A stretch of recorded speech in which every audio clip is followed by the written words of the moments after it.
I never imagined I would be sharing this story with the world.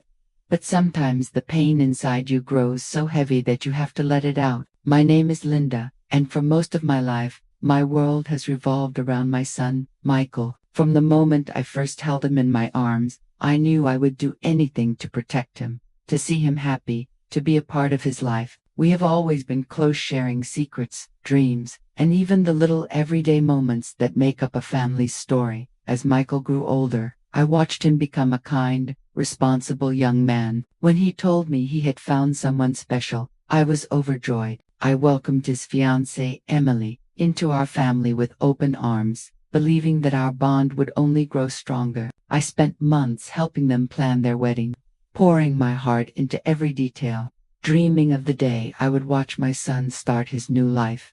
But sometimes, life has a way of turning your dreams upside down. Have you ever felt like you were losing your family, one decision at a time? That's exactly how I felt when Emily called me to meet her at a hotel, just weeks before the wedding. I had no idea that conversation would change everything. What happened next still haunts me, and I find myself replaying it over and over in my mind. If you're a mother, you'll understand my pain. If you've ever loved someone so much that you'd do anything for them, I hope you'll listen to my story, because what happened to me could happen to anyone.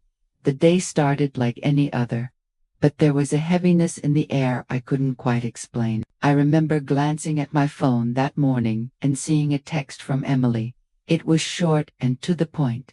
Can you meet me at the Willow Creek Hotel at 2 p.m.? I need to talk to you privately. My heart skipped a beat. I tried to convince myself it was nothing. Maybe just a last-minute wedding detail she wanted to discuss. But deep down, I felt a knot of anxiety forming in my stomach. I spent the next few hours pacing around the house, replaying every recent conversation in my mind. Had I said something wrong? Was there a problem with the wedding plans? I tried to brush off my worries, but as the clock ticked closer to 2, my nerves only grew. I changed my outfit 3 times, wanting to look presentable but not overbearing. I even called my sister, Susan, just to hear a reassuring voice. I'm sure it's nothing, Linda, she said. You're overthinking it. Emily probably just wants to thank you for everything you've done.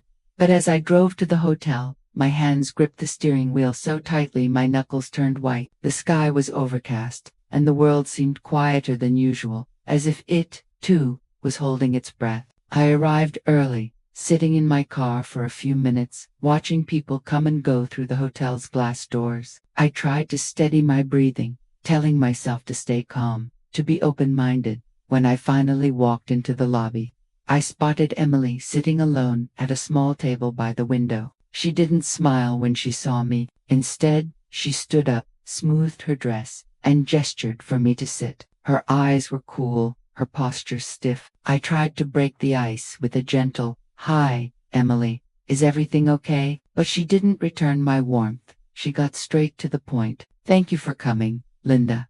I wanted to talk to you without Michael here. I think it's important we're honest with each other before the wedding."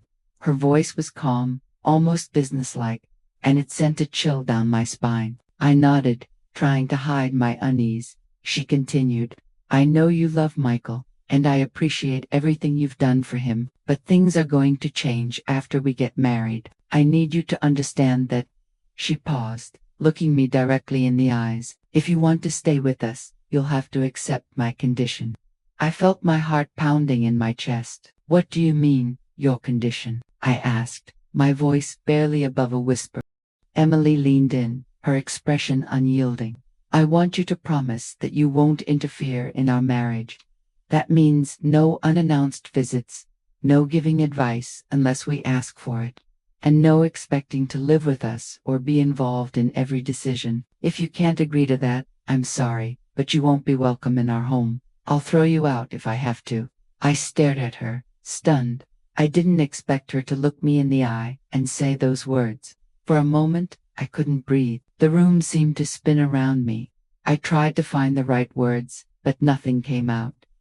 I had always imagined that my son's wedding would bring us closer together, not drive a wedge between us. Emily's single quotes' tone was final. as if she had rehearsed this conversation 100 times. I'm not trying to be cruel, Linda. I just want to set boundaries from the start. Michael agrees with me. We need our own space, and I need to know you'll respect that. I felt tears prick at the corners of my eyes, but I forced myself to stay composed. Emily, I never wanted to interfere. I just want to be part of Michael's life. He's my only son. She shook her head. You can be part of his life, but on our terms. That's my condition. I never imagined my son's wedding would lead to this moment. I sat there, feeling smaller than I ever had before, wondering how everything had changed so quickly. The girl I had welcomed into my family was now giving me an ultimatum, and I didn't know what to do. As I left the hotel, her words echoed in my mind. If you want to stay with us, you must accept my condition, or I'll throw you out of the house. I drove home in silence, my heart heavy with fear and confusion, knowing that nothing would ever be the same again. I don't remember much about the drive home from the hotel. My mind was a blur, my hands trembling on the steering wheel.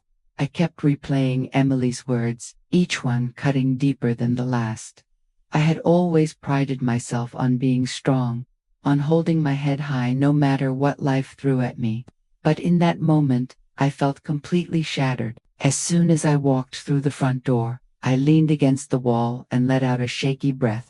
The house was quiet, almost too quiet, and for the first time, it didn't feel like home. I wandered into the living room and sat on the couch, staring at the family photos lining the mantel. There was Michael as a little boy, grinning up at me with his first missing tooth. There we were at his high school graduation, his arms slung around my shoulders, both of us beaming with pride.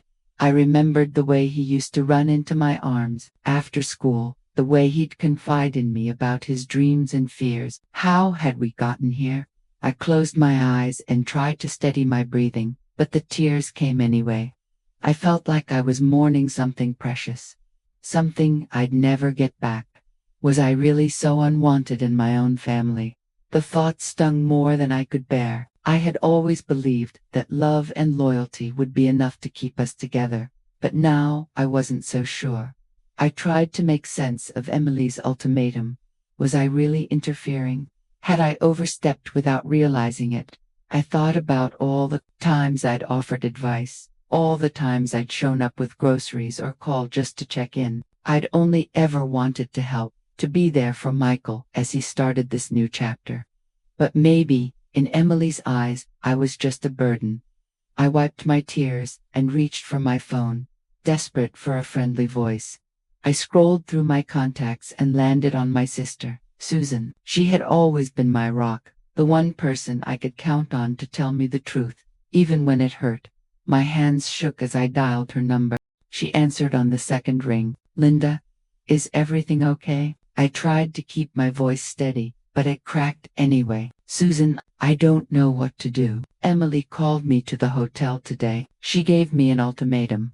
There was a pause on the other end, then a sharp intake of breath. What kind of ultimatum? I swallowed hard, fighting back another wave of tears. She said if I want to stay in Michael's life, I have to accept her conditions. No unannounced visits, no advice unless they ask for it, no expecting to live with them or be involved in every decision. If I don't agree, she said she'll throw me out of their house. Susan's voice was incredulous. She actually said that to you? Linda, you can't let her treat you like this. You've done nothing but love Michael. This isn't right. I let out a bitter laugh. I know, but what choice do I have? If I push back, I might lose Michael completely. I don't want to be the reason he's unhappy.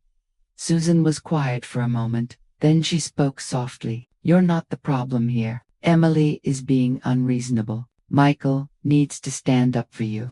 I shook my head, even though she couldn't see me. He agrees with her. Susan, that's what hurts the most. He's choosing her over me. There was a long silence, and I could hear Susan's breathing on the other end. Finally, she said, Linda, you have to take care of yourself. Don't let them walk all over you. You deserve respect.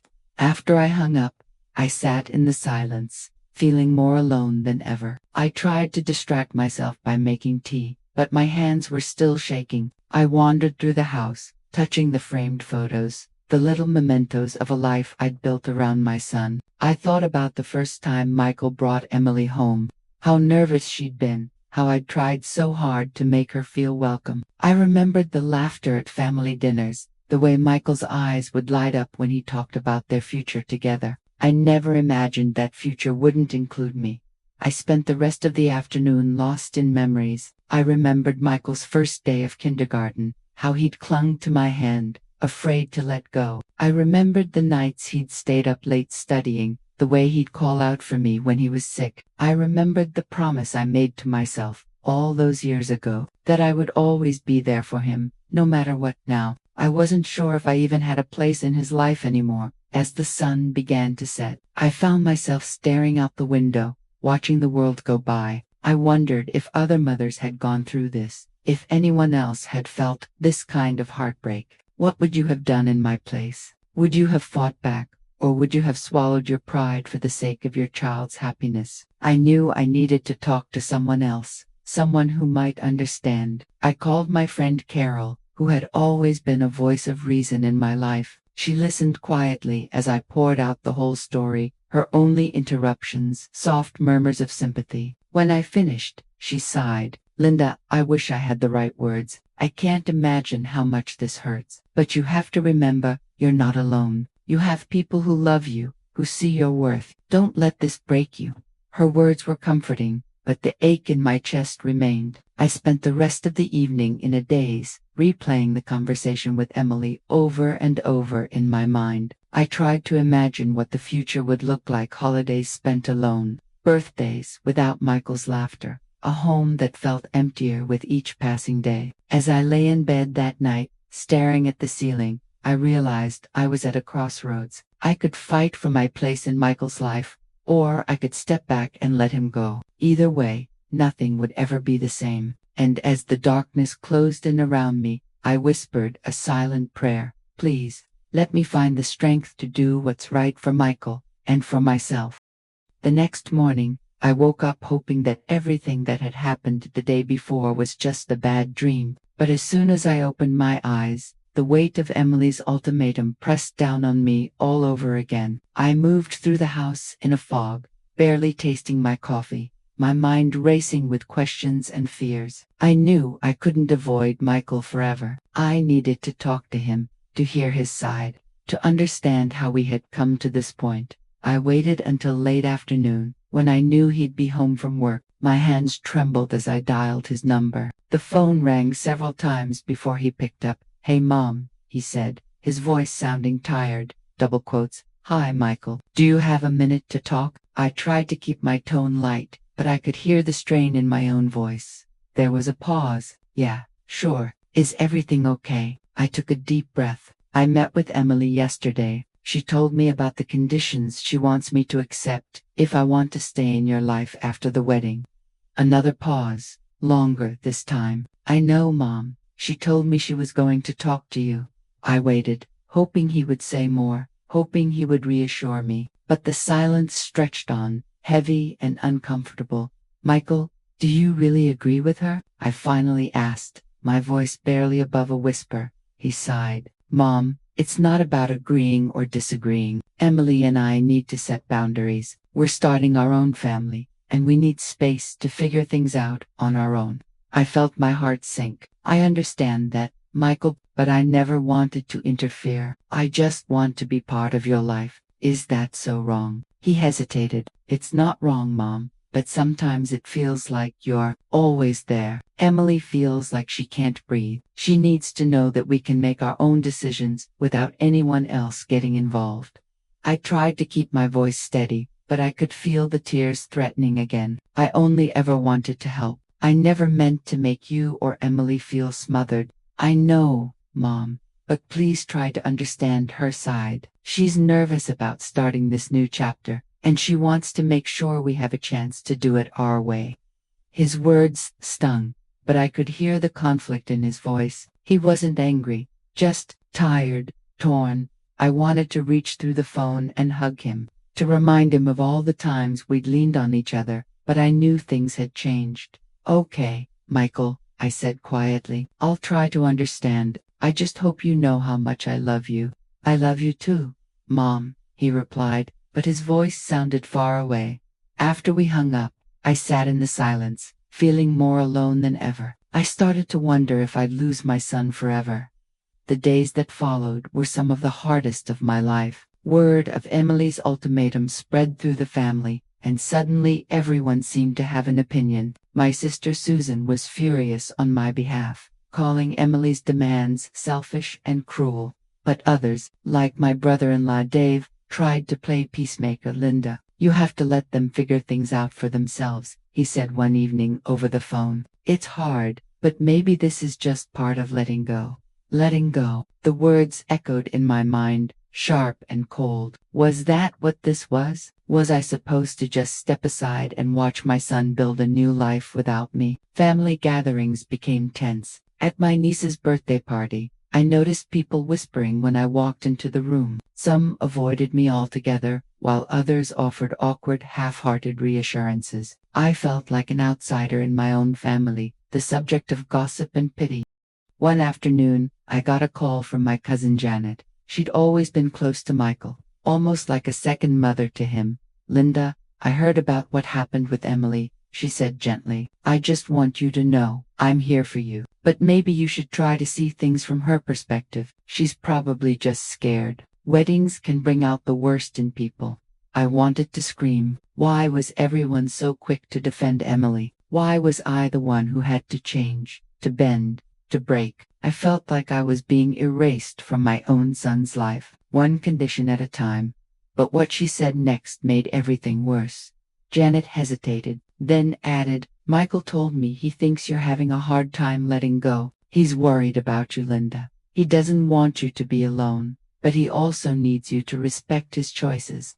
I hung up the phone, my hands shaking. Was I really being that overbearing? Was I the problem? The doubt gnawed at me, making it hard to sleep, hard to eat, hard to think about anything else. I tried to reach out to Michael again, hoping for some reassurance, but he was always busy. "Sorry, Mom, I can't talk right now. We're meeting with the caterer," or "I'll call you later." "Okay," but the calls never came.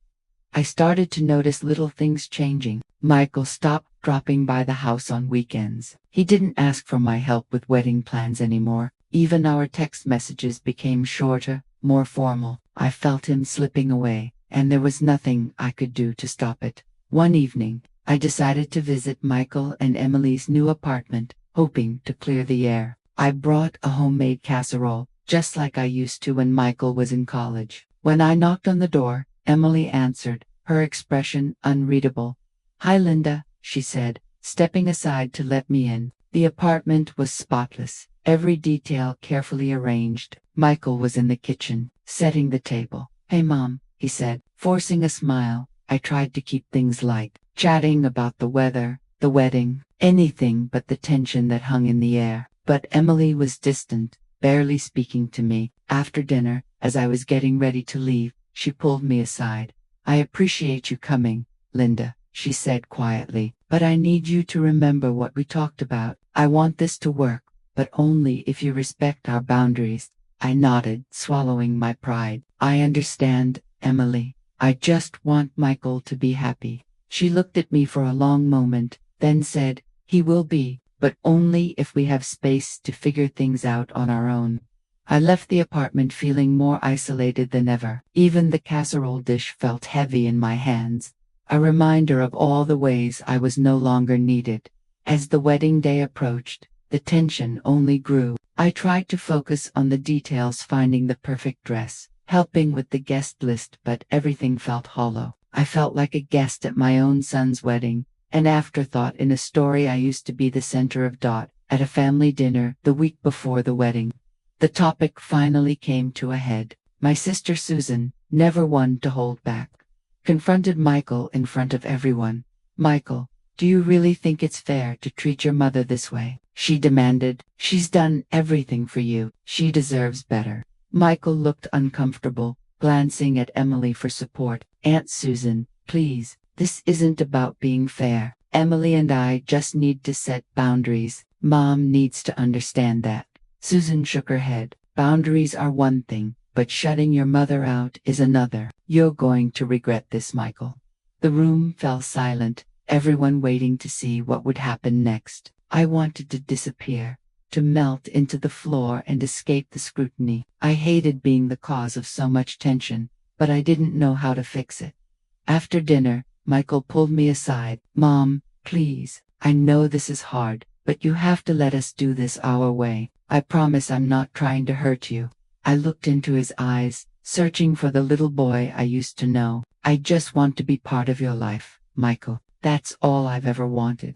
He squeezed my hand. "You are, Mom, but things are different now. Please try to understand." I nodded, forcing a smile. "I'll try, Michael. I really will." But inside, I felt like I was losing him, piece by piece. As I drove home that night, the tears finally came. I pulled over to the side of the road, sobbing into my hands. I didn't know how to move forward, how to be the mother Michael needed without losing myself in the process. I started to wonder if I'd lose my son forever. The days blurred together, each one harder than the last. I avoided family gatherings, not wanting to be the subject of whispered conversations. I stopped calling Michael, afraid of pushing him further away. I felt like a ghost in my own life, invisible and unwanted. But deep down, a small voice whispered that I couldn't give up, not yet. I had to find a way to reach Michael, to remind him of the bond we shared. I just didn't know how. And as the wedding day drew closer, I realized that the real test was still to come. The days leading up to the wedding felt like walking through a fog. I went through the motions, shopping for a dress, wrapping gifts, answering polite questions from relatives, but inside, I was unraveling. Every time I looked at Michael, I saw the little boy who used to run to me for comfort, not the man who now seemed so far away. I kept asking myself, how did we get here? How did I become the outsider in my own family? One evening, after another sleepless night, I sat at the kitchen table with a cup of tea, staring at the steam curling into the air. The house was silent except for the ticking of the clock. I felt like I was standing at a crossroads, and no matter which path I chose, I would lose something precious.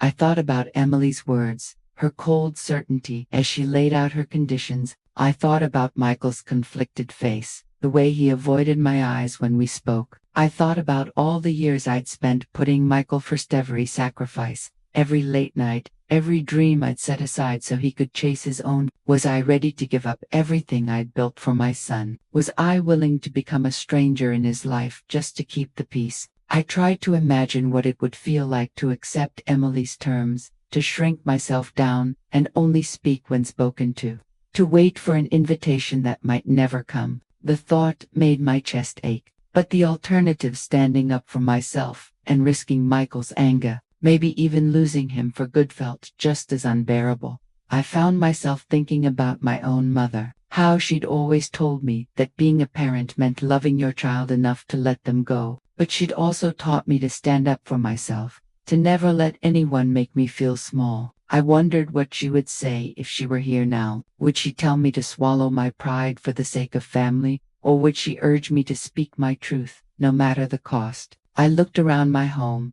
at the photos and keepsakes that told the story of my life with Michael. The first day of school, the science fair trophies, the birthday parties and Christmas mornings. I had poured my heart into raising him, and now I was being asked to step aside, to become a background character in his new life. Was that really what it meant to be a good mother? I knew I couldn't keep living in this limbo. I needed to make a choice, and not just for Michael, but for myself. I needed to decide who I was going to be in this next chapter of my life. That night, I wrote a letter to myself. I poured out all my fears, my hopes, my regrets. I wrote about the pain of feeling unwanted, the anger at being pushed aside, the love that refused to fade no matter how much it hurt. I wrote about the woman I wanted to be, strong, loving, respected. I realized that I couldn't keep sacrificing my own happiness for the sake of keeping the peace. I deserved to be treated with kindness and dignity, even if it meant having hard conversations.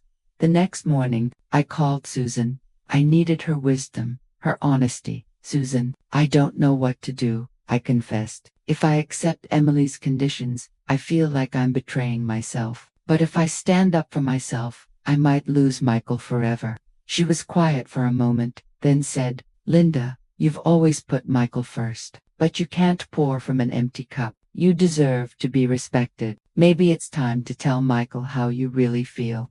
Her words echoed in my mind all day. I knew she was right. I couldn't keep pretending everything was okay. I needed to have one last, honest conversation with Michael before the wedding. I needed him to see me not just as his mother, but as a person with feelings, with boundaries, with a life of my own. That afternoon, I sat down and made a list of everything I wanted to say. I practiced in front of the mirror, my voice trembling as I imagined the conversation. I thought about all the things I'd never said, at times I'd bitten my tongue, the moments I'd let slide for the sake of harmony. I promised myself that this time, I wouldn't hold back.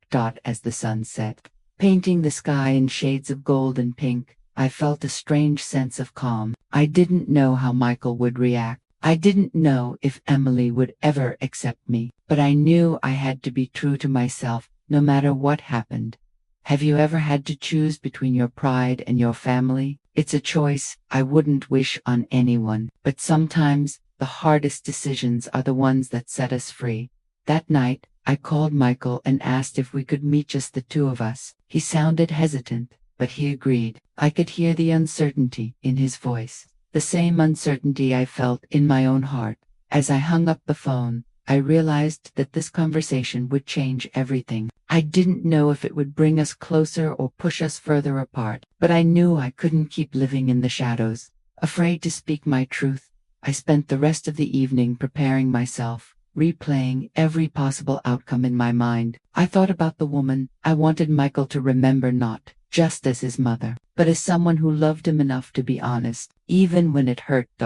And as I lay in bed that night, I whispered a silent prayer for strength. No matter what happened, I would face it with courage. I owed that much to myself and to the son I loved more than anything in the world.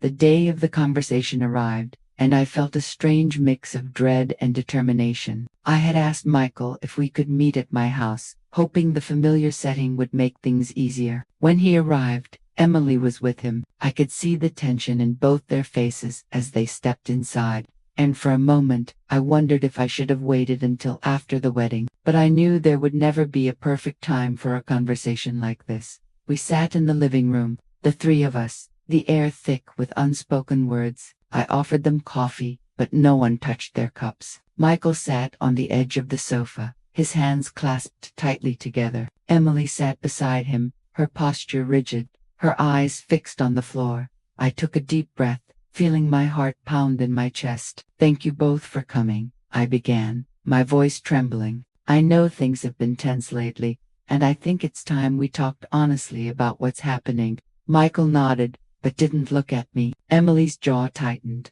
I turned to Emily first. "Emily, I want you to know that I never wanted to make you feel uncomfortable or unwelcome. I know you and Michael are starting a new life together, and I respect that. But I have to be honest, dear. Ultimatum hurt me deeply. I feel like I'm being pushed out of my own son's life." Emily looked up, her eyes flashing. "Linda, I'm not trying to hurt you, but I need boundaries. I need to know that Michael and I can make our own decisions without interference." I shook my head, tears stinging my eyes. "I'm not trying to control you. I just want to be part of your life. I want to be there for Michael, and for you, too. I want to celebrate your joys and support you through your struggles, but I can't do that if I'm kept at arm's length." Michael finally spoke, his voice quiet but firm. "Mom, it's not about keeping you out. It's about us needing space to figure things out on our own. Emily's right, need to set boundaries." I turned to him, my voice breaking. "Michael, do you really think I've been interfering? Have I made you feel like you can't breathe?" He hesitated, glancing at Emily before answering. "Sometimes, Mom, I know you mean well, but it can feel overwhelming. We need to learn how to be a couple without always having someone else involved." I felt my heart crack a little more. I only ever wanted to help. I never wanted to make you feel trapped. But I can't pretend it doesn't hurt to be told I'm not welcome.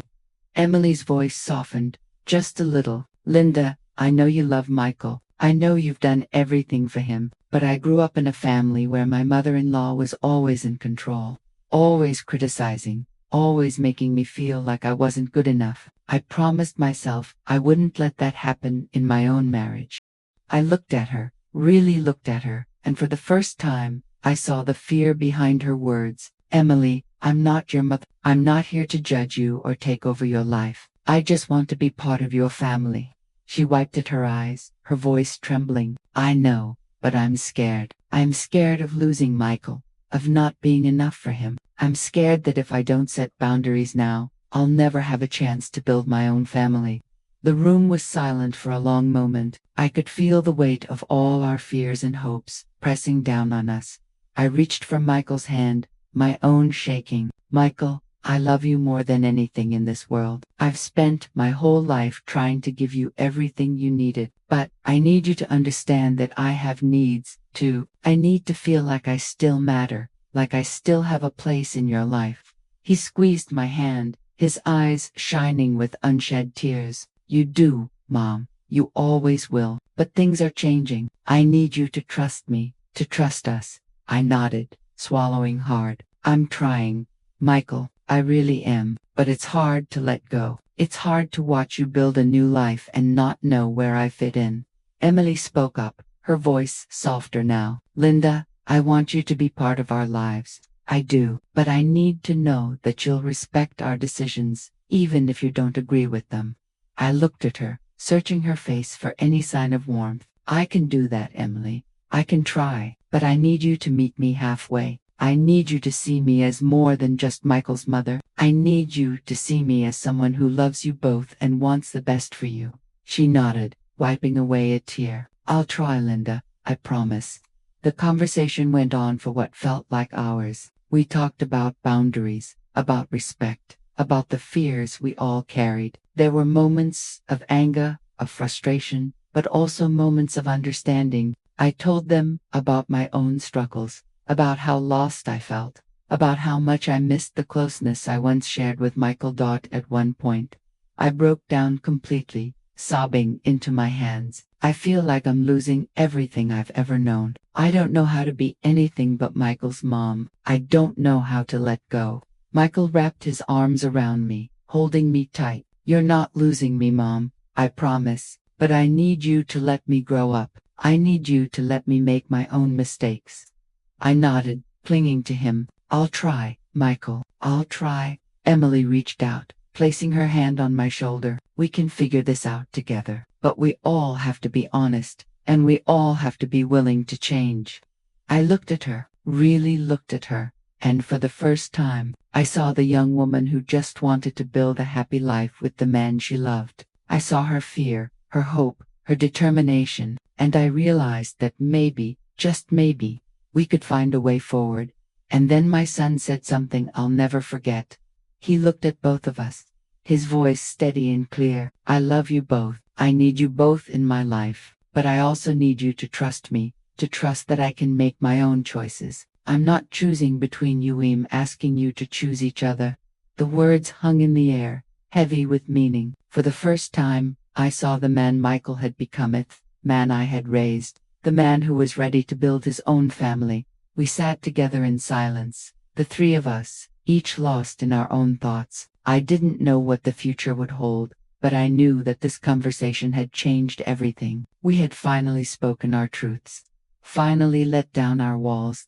As Michael and Emily got up to leave, Emily hugged me, her embrace tentative but real. Thank you for being honest, Linda. I want us to have a good relationship. I really do. I hugged her back, feeling a glimmer of hope for the first time in weeks. Me too, Emily, me too.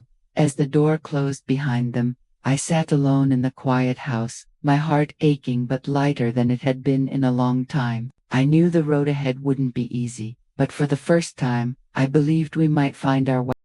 After Michael and Emily left, the house felt impossibly quiet. I sat on the edge of the sofa, staring at the spot where they'd just been, my mind replaying every word, every tear, every trembling confession. I felt a strange mix of relief and devastation. Life, that I had finally spoken my truth. devastation at the uncertainty that now hung over all of us. Had I just destroyed my family or saved myself? I honestly didn't know. The next morning, I woke up with swollen eyes and a heavy heart. I moved through the house in a daze, unable to shake the feeling that something fundamental had shifted. I kept waiting for the phone to ring, for Michael to call and tell me everything was going to be okay. But the silence stretched on, thick and suffocating. By noon, word had already started to spread through the family. My sister Susan called first, her voice brimming with concern. "Linda, how did it go? Are you all right?" I tried to sound brave. I told them how I felt. I didn't hold back. "It was hard, Susan. Really hard." She sighed. "I'm proud of you. You needed to say those things. Maybe now they'll finally understand." But not everyone was so supportive. That afternoon, my cousin Janet called, her tone clipped and judgmental. "Linda, I heard you had a big confrontation with Michael and Emily. Was that really necessary? You know how stressful weddings are. Maybe you should have just let things be." I bit my tongue, not wanting to argue. I couldn't keep pretending. "Janet, I needed them to know how much this was hurting me," she huffed. "Well, I just hope you didn't make things worse. Maybe it's time you let them live their own lives." Her words stung, but I tried to remind myself that not everyone would understand. Some people would always see me as the problem, no matter what I did. Later that evening, I got a text from Michael. It was short, but it meant everything. "I love you, Mom. We'll figure this out." I stared at the screen for a long time, tears streaming down my face. I wanted to believe him, but I couldn't shake the fear that I'd pushed him too far. The days that followed were a blur of whispered phone calls and awkward family gatherings. Some relatives reached out with words of comfort, telling me I'd done the right thing by standing up for myself. Others avoided me altogether, their silence louder than any accusation. At church that Sunday, a few friends pulled me aside, their faces full of sympathy. "Linda, you're so brave," one of them said. "It takes courage to speak your truth, especially when it's painful." I nodded, grateful for their kindness, but inside I still felt raw and exposed. I tried to keep busy, filling my days with chores and errands, but everywhere I went, I felt the weight of what had happened. I wondered if Michael and Emily were talking about me, if they were angry or hurt, or just relieved that the confrontation was over. I wondered if I'd ever be welcome in their home again. One evening, Susan came over with a bottle of wine and a listening ear. We sat at the kitchen table, the same place where I'd made so many decisions about Michael's life over the years. "Do you regret it?" she asked gently. I stared into my glass, searching for an answer. "I don't know. Part of me feels lighter, like I finally stood up for myself. But another part of me is terrified. What if I've lost Michael for good?" Susan reached across the table and squeezed my hand. "You haven't lost him. He just needs time. You all do." Her words helped, but the ache in my chest remained. I kept replaying the confrontation in my mind, wondering if I could have said things differently, if I could have softened the blow. But deep down, I knew there was no easy way to have that conversation. The truth was always going to hurt. A few days later, I ran into Emily at the grocery store. She looked tired, her eyes shadowed with worry. For a moment, we just stood there, unsure of what to say. Finally, she spoke. "Linda, I know things are awkward right now, but I meant what I said. I want us to have a good relationship. I just need some time." I nodded, my voice barely above a whisper. "I understand, Emily. I want that too." We parted with a tentative smile, a small step toward healing. But as I walked back to my car, I couldn't help but wonder if things would ever truly go back to the way they were. That night, I lay in bed, staring at the ceiling, my mind racing with doubts and fears. Had I done the right thing? Had I pushed too hard, or not hard enough? Was I being selfish, or was I finally standing up for myself after years of putting everyone else first? I thought about all the times I'd put Michael's needs ahead of my own, all the sacrifices I'd made without a second thought. I thought about the woman I used to be, a mother who would have done anything to keep the peace, even if it meant swallowing her own pain. But I wasn't that woman anymore. I couldn't be. As the days passed, the initial shock began to fade, replaced by a quiet determination. I knew the road ahead would be difficult, that there would be more hard conversations and painful moments, but I also knew that I had taken the first step toward reclaiming my own life, my own happiness. I didn't know if I'd ever be welcome in Michael and Emily's home again. I didn't know if our relationship would ever be the same. But for the first time in a long time, I felt a glimmer of hope, a sense that maybe, just maybe, things could get better. And as I drifted off to sleep, I whispered a silent promise to myself. No matter what happens, I will not lose myself again. I will not let fear or guilt dictate my life. I will find a way to move forward, with or without their approval. Because sometimes, the bravest thing you can do is speak your truth, even if it means standing alone. In the weeks that followed, I found myself reaching out for support in ways I never had before. For so long, I'd been the one everyone leaned on, the dependable mother, the reliable sister, the friend who always had a listening ear. But now, I was the one who needed comfort, reassurance, and a reminder that I wasn't alone. Susan became my lifeline. She called every day, sometimes just to check in, sometimes to sit with me in silence when the words were too heavy. One afternoon, she brought over a stack of old photo albums, and we spent hours flipping through the pages, laughing at Michael's childhood antics and remembering the woman I used to be, full of hope, energy, and love. You know, Linda, Susan said, pausing on a photo of me holding Michael as a baby, you've always put everyone else first, but you deserve respect, no matter what. You're allowed to have boundaries, too.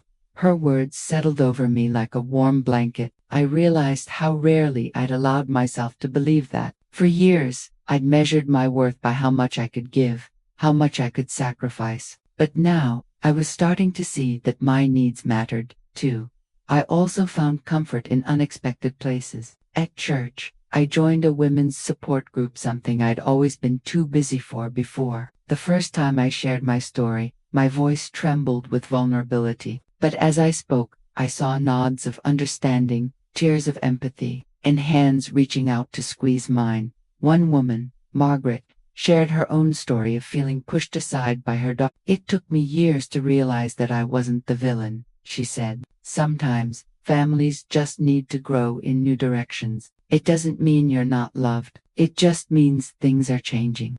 Her words resonated deeply. I realized I wasn't alone in my pain. So many women in that room had walked a similar path, navigating the delicate balance between loving their children and letting them go. We laughed, we cried, and we reminded each other that our stories mattered. I started journaling every night, pouring my thoughts onto the page. I wrote about my regrets, times I'd been too quick to offer advice, moments when I'd let fear guide my actions. But I also wrote about my strengths, my resilience, my capacity for love, my willingness to grow. I began to see my journey not just as a series of losses, but as a testament to my courage. One evening, Carol, my oldest friend, invited me over for tea. We sat on her porch, watching the sun dip below the trees, and I told her everything, my fears, my anger, my hope for the future. Carol listened quietly, then said, "Linda, you're stronger than you think. You've faced heartbreak and come out the other side. You're learning to stand up for yourself, and that's something to be proud of." I smiled, feeling a flicker of pride. For the first time in a long time, I believed her. I also started to notice small changes in myself. I was less afraid to say no, less willing to shrink myself to keep the peace. When Janet called to criticize me again, I calmly told her, "I appreciate your concern, but I need to do what's right for me." The words felt foreign at first, but also liberating. I found myself reaching out to Michael, not with guilt or desperation, but with love and honesty. I sent him a message one morning, "I love you, Michael. I'm here when you're ready to talk. I'm working on myself, too." He replied later that day, "Thanks, Mom. I love you, too." It wasn't a full reconciliation, but it was a start. But as I reflected on everything that had happened, I realized how much I'd grown. I was no longer the woman who would do anything to avoid conflict. who would swallow her pain just to keep her family together. I was learning to honor my own needs, to speak my truth, and to trust that the people who truly loved me would understand. Have you ever found strength in the most painful moments? I never thought I would. I always believed that pain was something to be avoided, something to hide from. But now, I see that pain can be a teacher. It can show us who we are, what we value, and what we're capable of surviving.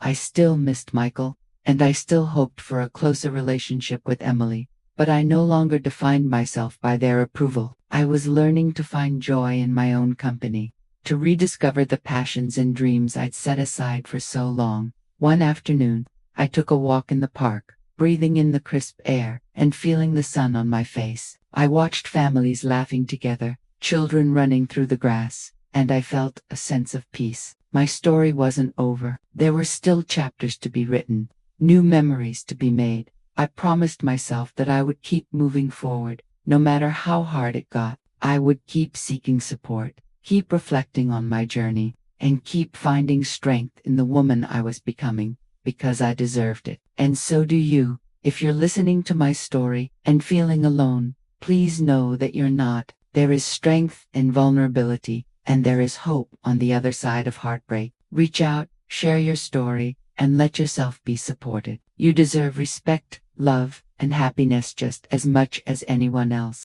Just as I began to find my footing again, life threw another curveball my way. I had started to feel a little stronger, a little more hopeful, but it didn't take long for that fragile piece to be tested. The phone calls from Michael, which had already become less frequent, stopped altogether. Days turned into a week, then two, and the silence grew heavier with each passing day. At first, I tried to convince myself that he was just busy with work and settling into married life, but deep down, I knew something was wrong. I could feel it in my bones, same way a mother always knows when her child is hurting, or when there's a storm brewing just out of sight.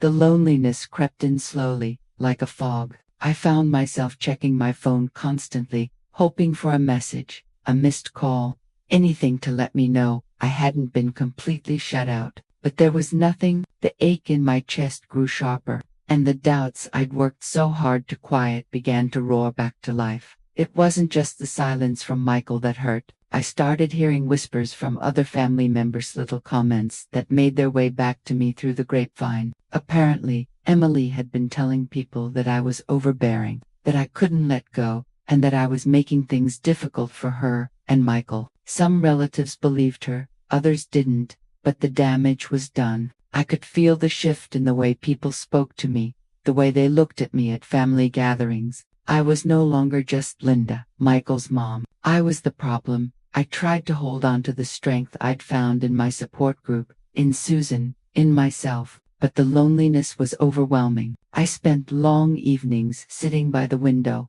watching the world go by, wondering if I'd ever feel truly welcome in my own family again. Would I ever get my family back? One night, after another silent dinner alone, I sat at the kitchen table and stared at my phone. My finger hovered over Michael's name, my heart pounding. Should I call him? Should I reach out one more time? Or would that just prove Emily right?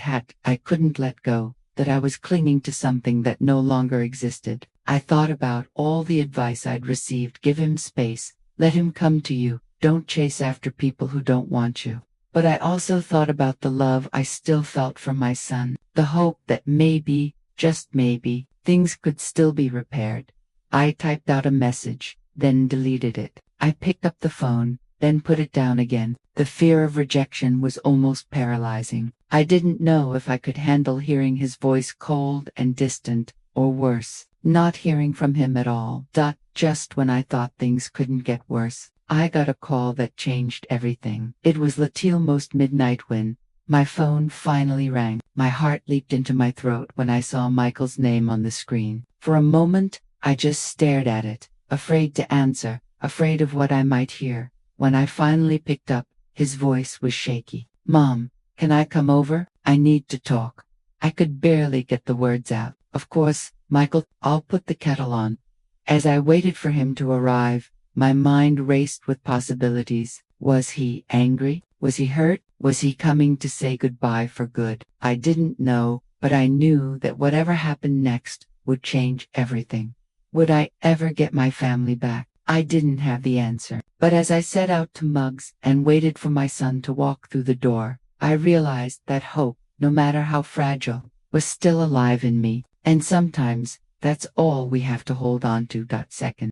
The morning of Michael and Emily's wedding dawned gray and uncertain, the sky heavy with clouds that threatened rain. I stood in front of my bedroom mirror, smoothing the soft blue dress I'd chosen weeks ago, back when I still believed this day would be filled with nothing but joy. My hands trembled as I pinned on the delicate silver brooch my mother had given me, a small token of comfort from a time when family felt simple and safe. As I drove to the church, my heart pounded with a mix of dread and hope. I didn't know if I would be welcomed or shunned, if I would be seated in the front row as Michael's mother or tucked away in the back. A reminder of all the tension that had led us here. I tried to steady my breathing, reminding myself that I was here for Michael, no matter what.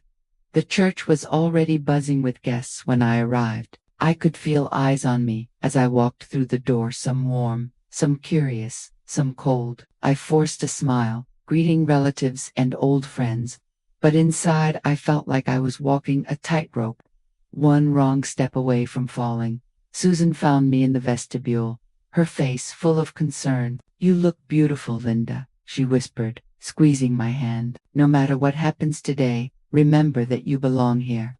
I nodded, grateful for her presence. Together, we made our way to the pews. I scanned the crowd for Michael, my heart aching with longing. When I finally saw him at the altar, standing tall in his suit, my breath caught in my throat. He looked so grown up, so much like the man I'd always hoped he'd become. For a moment, I let myself remember the little boy who used to hold my hand in crowded rooms, who used to look for me in every audience. The ceremony began, and I tried to focus on the words, the music, the beauty of the moment, but my mind kept drifting to the uncertainty that hung between us. Would Michael acknowledge me? Would Emily? Or would I be left on the sidelines, a silent witness to my own son's happiness? As the vows were exchanged, I saw Michael glance my way, his eyes searching for mine. I smiled through my tears, hoping he could see the love and pride I still felt, despite everything. When the minister pronounced them husband and wife, the church erupted in applause,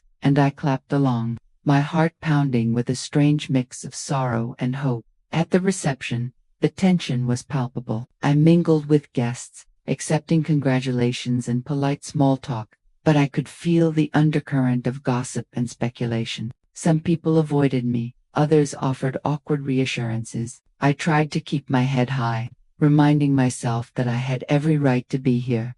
Then came the moment I'd been dreading, mother-son dance. The DJ called Michael and me to the dance floor, and for a split second, I saw hesitation flicker across his face. But then he walked toward me, holding out his hand, as we swayed to the music. I felt the weight of the past few months pressing down on us. I wanted to say so much, to apologize, to beg for forgiveness, to ask for another chance. But instead, I simply held him close, letting the music fill the silence between us. Finally, I found my voice. "Michael, I love you enough to let you go, but I'll never stop being your mother. No matter what happens, you'll always have a place in my heart." He squeezed my hand, his eyes shining with tears. "I know, Mom. I'm sorry for everything. I just needed to figure things out on my own." I nodded, swallowing the lump in my throat. "I understand. I just hope you know how much you mean to me." He smiled, a real, genuine smile, and for the first time in months, I felt a glimmer of hope. But just as the song ended, Emily approached us, her face pale and tense. She took Michael's arm, her voice trembling. "Can I talk to you both for a minute?" We stepped off the dance floor, finding a quiet corner near the windows. Emily took a deep breath, her eyes darting between us. "I know things have been hard," she began, her voice barely above a whisper. "I know I've been difficult, but I want you both to know that I never wanted to come between you. I was scared. I was scared of losing Michael, of not being enough, of repeating the mistakes my own family made. I reached out, placing a hand on her arm. Emily, I never wanted to make you feel that way. I just wanted to be part of your lives. She nodded, tears slipping down her cheeks. I know, and I'm sorry for the things I said, for the way I pushed you away. I was wrong. Michael looked between us, his own eyes wet. Can we start over? Can we try to be a family, all of us? The three of us stood there, wrapped in a moment of raw honesty and vulnerability. For the first time, I felt the walls between us begin to crumble. But what happened next shocked everyone. As we returned to the reception, the DJ announced that Emily wanted to say a few words. She took the microphone, her hands shaking. I know today is supposed to be about joy and celebration, she began, her voice echoing through the hall. But I also know that families are complicated, and sometimes we hurt the people we love the most. I want to thank Linda for raising the man I love, for welcoming me into her family, even when I made it difficult. I hope we can move forward together with honesty and love. The room fell silent, and then, slowly, applause began to build. I felt tears streaming down my face, not from pain this time, but from relief and gratitude. Afterward, people came up to me, relatives, friends, even some who had doubted me, and offered hugs, kind words, and apologies. For the first time in a long time, I felt seen, valued, and included. As the night wore on, I danced, laughed, and let myself believe that healing was possible. I knew there would still be challenges ahead, but I also knew that I had found my voice, my dignity, and my place in Michael and Emily's new life. The wedding had been a turning point, not just for Michael and Emily, but for me as well. I had made my final stand, not with anger or bitterness, but with love and honesty, and in doing so, I had reclaimed my place in my family and in my own heart. The days after the wedding felt like waking up from a long, difficult dream. The tension that had once filled every conversation, every family gathering, seemed to have softened, replaced by a cautious hope. I found myself replaying the moments from that day they mother-son danced. Emily's public apology, the way Michael had looked at me with love and understanding. For the first time in months, I felt a sense of peace settling over my heart. I spent the next week quietly, giving Michael and Emily space to begin their new life together. I didn't want to intrude, but I also didn't want to disappear. Instead, I focused on my own healing, on rediscovering the parts of myself I'd neglected for so long. I took long walks in the park, started reading novels again, and even signed up for a painting class at the community center. Each small act felt like a step toward reclaiming my own identity. One afternoon, as I was cleaning out a closet, I found an old box of letters and cards from Michael Mother's Day notes, birthday wishes, little drawings he'd made as a child. I sat on the floor, surrounded by memories, and let myself cry it out of sadness, but out of gratitude for the love we'd shared and the journey we'd survived. I realized I could love my son without losing myself. I could be proud of the man he'd become, support his marriage, and still honor my own needs and boundaries. I didn't have to choose between being a good mother and being true to myself. I could be both. Michael called a few days later, his voice warm and relaxed. Hey Mom, Emily and I were wondering if you'd like to come over for dinner this weekend. We'd love to have you. My heart swelled with relief and happiness. I'd love that, Michael. Thank you. When I arrived at their apartment, Emily greeted me with a genuine smile. The three of us cooked together, laughing over burnt garlic bread and sharing stories from the wedding. There was an ease between us that hadn't been there before, a sense that we were all trying, all learning, all growing. After dinner, as we sat together on the couch, Michael took my hand. Thank you for everything, Mom. For loving me, for letting me go, and for fighting for us. I know it wasn't easy. I squeezed his hand, tears in my eyes. It was never about letting you go, Michael. It was about learning how to hold on differently. Emily nodded, her eyes shining. I'm glad we're starting over. I want you to be part of our lives, Linda. I really do. In that moment, I felt a sense of closure. The pain and confusion of the past months hadn't disappeared, but they no longer defined me. I had found a new way to be part of my family, one that honored both my love for Michael and my respect for myself. I know not every story ends this way. Sometimes, reconciliation isn't possible. Sometimes, the best we can do is accept what we cannot change and find peace within ourselves. But for me, this new beginning was enough. How would you have handled this ending? Would you have fought for your place or stepped back and let go? I know there's no right answer, only what feels true to your heart. As I left Michael and Emily's apartment that night, I looked up at the stars and felt a quiet joy. I had survived heartbreak, found my voice, and discovered a new kind of love, one that included myself, and that, I realized, was the greatest gift of all.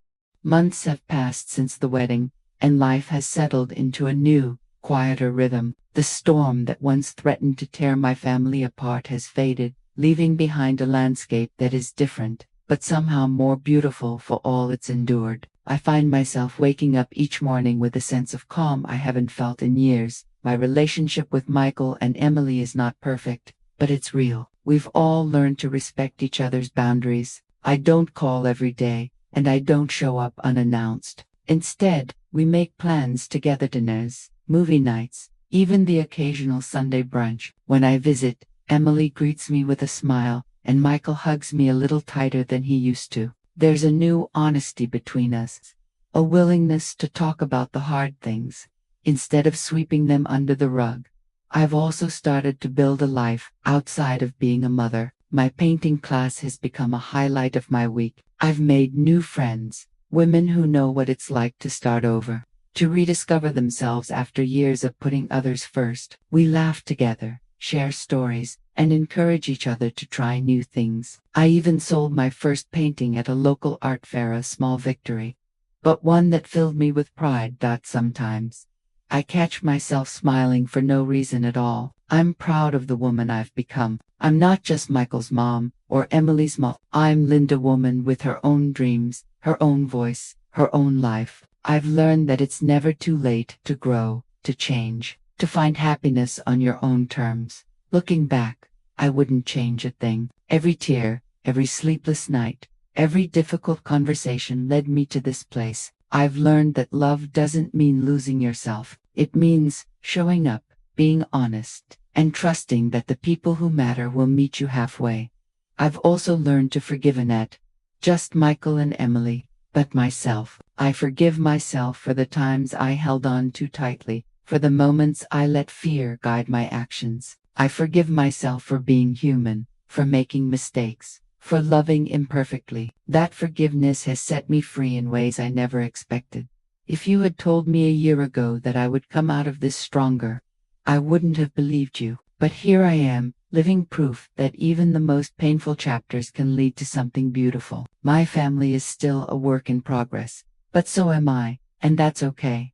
I hope my story reminds you that it's never too late to start over, to set boundaries, to find your own happiness. Life will test you, sometimes in ways you never imagined. But if you hold on, you keep believing in yourself, you'll find your way through.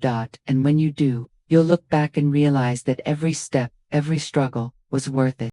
If you're watching this and feeling alone, know that you're stronger than you think. I know what it's like to sit in the quiet of your home, heart aching, wondering if you'll ever feel whole again. I know the pain of loving someone so much that you're willing to lose yourself just to keep them close. But I also know the power that comes from finding your voice, from standing up for yourself, and from choosing to love yourself as fiercely as you love your family. Forgiveness has been one of the hardest lessons for me, not just forgiving Michael and Emily for the things that hurt me, but forgiving myself for the times I didn't set boundaries, for the moments I let fear and guilt dictate my choices. If you're struggling with forgiveness, please remember that it's a process. It doesn't happen overnight. Some days, you'll feel like you've moved on, and other days, the old wounds will ache again. That's okay. Healing isn't a straight line. Self-respect is another lesson I wish I'd learned sooner. For years, I thought being a good mother meant sacrificing everything, me time,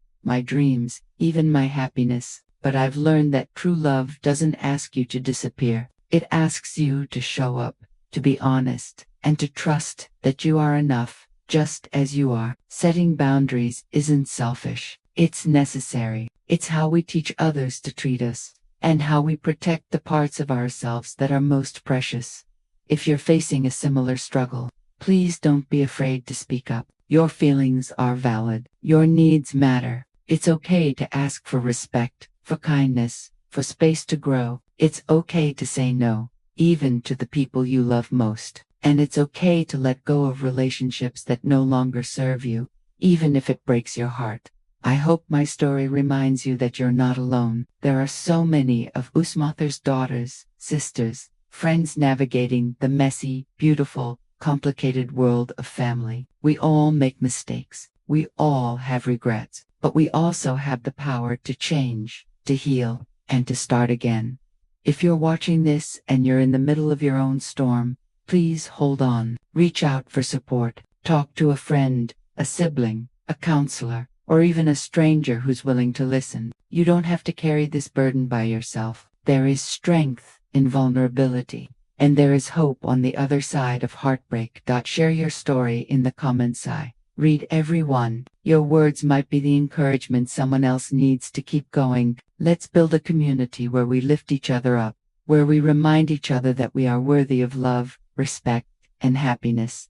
Thank you for listening to my story. Thank you for letting me share my heart with you. I hope you find the courage to speak your truth, to forgive yourself, and to embrace the beautiful, imperfect journey of being human. You are not alone, and you are stronger than you think.